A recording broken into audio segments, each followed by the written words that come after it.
I'd like for you to close your eyes for me, please. And I want you to imagine a woman. She's young and wealthy. She's married to a CEO who has a lot of money because he works for a social media network. And she has interest in fashion and tennis. And soon they found out that they're having a baby. So you can open your eyes now. Now, her only worries is her family history of blood clots. But with her money and connections, she can go anywhere, any doctor for her prenatal and labor needs. But I want to let you know that even with all of these advantages, she's still 3 to 4 times more likely to die in childbirth than the average American woman. So it seems the only way to increase the odds for chances of survival for Serena Williams is for her to be born white.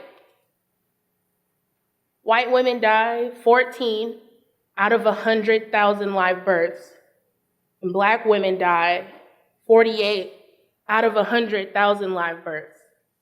So it's 14 versus 48 funerals.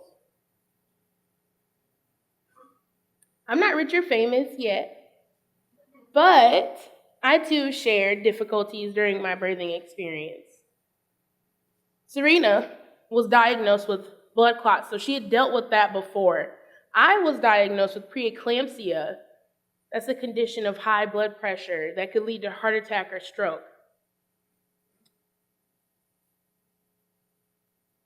Both of these illnesses plague the Black community, so there should have been some concern when Serena voiced her worries. I can't breathe, she said. There's something wrong, but there wasn't a concern, at least not right away. I can remember the first time I laid my eyes on my African American doctor.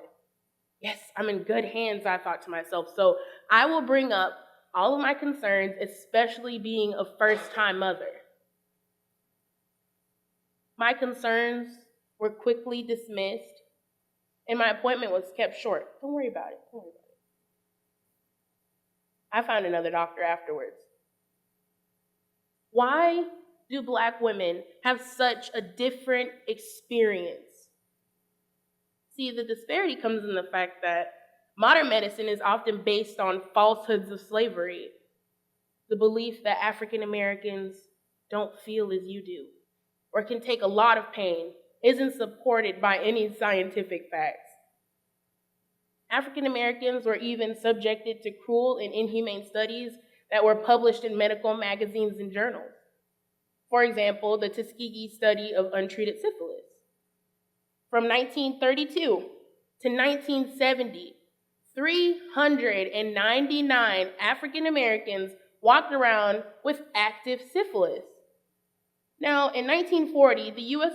Health Public Service said, whoa, this study is unethical. Why? Because penicillin, the recommended drug to treat this illness, even still to this day, was not given to the test subjects. To the human beings that they were treating like lab rats. In my 3rd trimester, we were told, my husband and I, that things weren't looking good. This is an emergency. I needed to be induced right away. So 12 hours later, after waiting in the ER, we finally made it to labor and delivery. The lack of compassion from the doctors and staff at the hospital that I was at really set the tone for the rest of my birthing experience. From nurses who didn't have the time to answer any of my questions or see how I was doing, to things that are too painful for me to say to you on this stage. I felt like I wasn't a priority during 3 days of labor.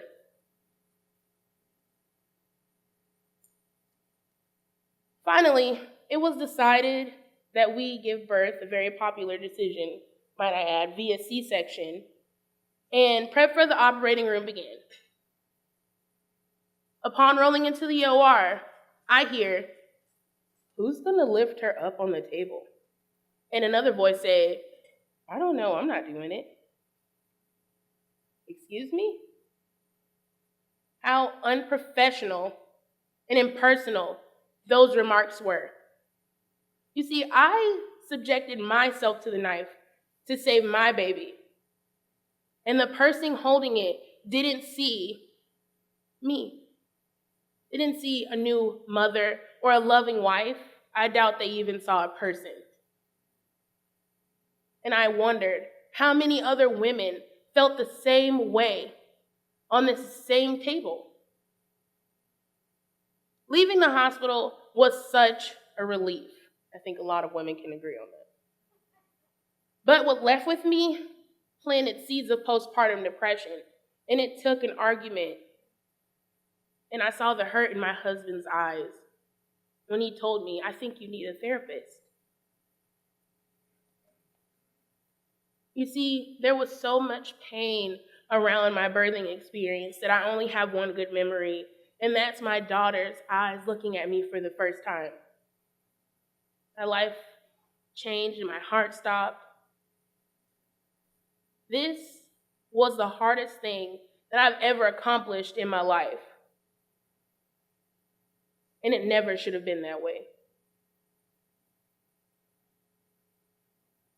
I don't understand why something so beautiful like the color of my skin or my size determines the type of treatment that I receive.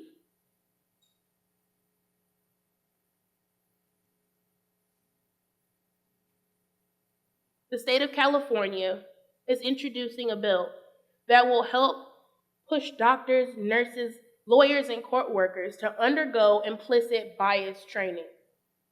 What this training does is help uncover the subconscious stigmas that we may have, and prejudice also.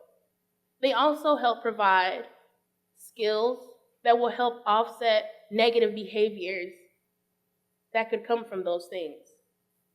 A second part of the bill is making sure that women of color and Black women get equal care during their entire pregnancy, from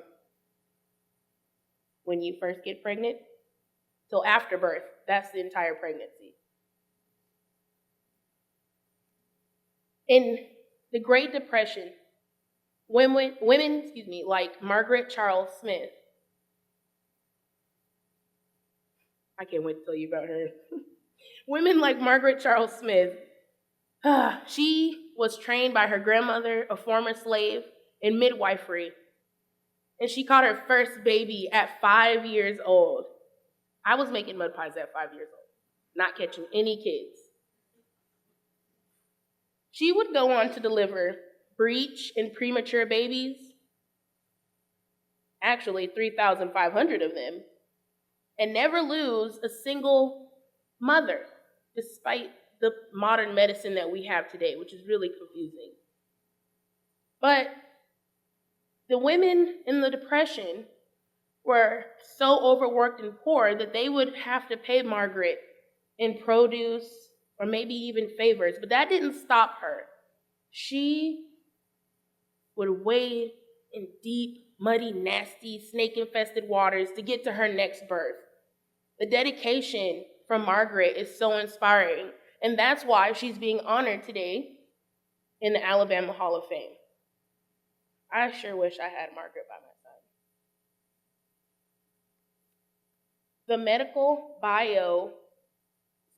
The Biomedical Ethics Journal published a study stating that implicit bias can even affect a patient's diagnosis and their treatment plan. Can you believe that? Just because of what you look like, that can affect if you survive or not? My whole life, I've been told that you can't treat everyone the same. That some will need more, and that's okay. And others will need less. But none of those things should stop you or I from treating another person like how we want to be treated. It's up to me and you to fight for care and compassion for all in our healthcare system. Thank you.